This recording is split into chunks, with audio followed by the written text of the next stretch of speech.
Obviously the latter, because that's what's the end result's going to be. You know, um, you would see that with as you pointed out, the manager's distortion of not fully confident in being able to answer the questions. So as a result, then that's going to become the situation where you cannot go to that person to ask the questions that you need to ask that might be vital to be able to get the job done. And then, of course, that's going to be in regards to the person who's neurodiverse. They're not going to be able to ask the questions, and then that leads into interpretation of what is required. And then when they produce the end results, the manager is going to turn around and say, this is not what I wanted. And then followed by, why did you not come to me and ask questions? Ask me. But there's a history of why they couldn't. And then that would then lead to a bad performance review or reprimanded, and then the question needs to be asked then is, who should be really be getting a bad performance review and who should be reprimanded? Absolutely. And it's a very common problem that people in a management position do not understand how to transfer knowledge.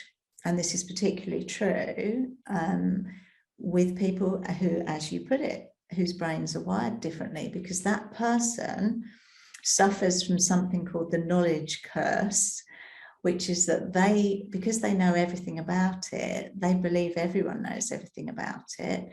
And they believe that people react to information in exactly the same way they would react to that information because they have the same knowledge.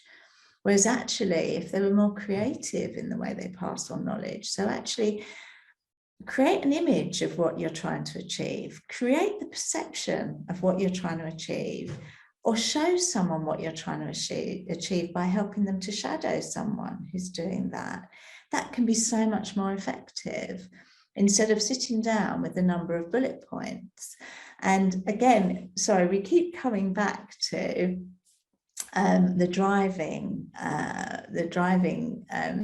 situation, because I think this is a fantastic way of explaining stuff.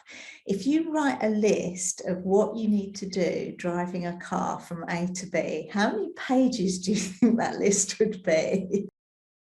It would be massive, wouldn't it? Check in your mirror. And when you first start to learn to drive, this is the situation. But actually, you gain experience by being a passenger, by being with your driving instructor, by learning, don't you? And that's how you become a competent driver. I would challenge anyone to become a competent driver purely by being lectured at.